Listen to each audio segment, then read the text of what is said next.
मागील वर्षी कुणालनं दिल्लीतील कोमल या मुलीसोबत लव्ह मॅरेज केलं होतं। सुरुवातीला दोघे काही काळ एकत्र राहत होते, परंतु नंतर मतभेद वाढले। कोमलनं त्याच्यावर कौटुंबिक अत्याचाराचा गुन्हा दाखल केला। तिनं दरमहा 30,000 रुपये देण्याची मागणीही केली, तर कुणालचे मासिक उत्पन्न फक्त 12,000 होते। हा वाद न्यायालयात पोहोचला असून पुढील सुनावणी 25 ऑक्टोबर रोजी होणार आहे। दरम्यान कोमलच्या नातेवाईकांनी तिचं दुसरं लग्न करून दिलं। यानंतर कुणालनं पत्नीबरोबरचे फोटो आणि व्हिडिओ सोशल मीडियावर शेअर केले।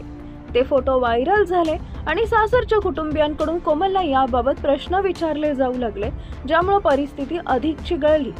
कुणालच्या तक्रारीनुसार 24 सप्टेंबर रोजी तो वडिलांच्या गावी परतत असताना बादशाही रोडवर 2 बाईकवरून आलेल्या 4 ते 5 जणांनी त्याला लाठी, काठ्या आणि धारदार हत्यारांनी बेदम मारहाण केली।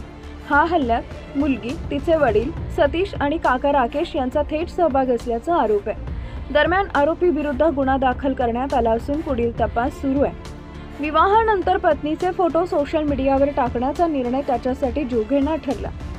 संतापलेल्या मुलीच्या कुटुंबियांनी त्याला रस्त्यात रोखून धारदार शस्त्रांनी मारहाण केली। गंभीर जखमी झालेल्या या तरुणावर हॉस्पिटलमध्ये उपचार सुरू असल्यानं घटनेची चर्चा राज्यभरात पसरली आहे।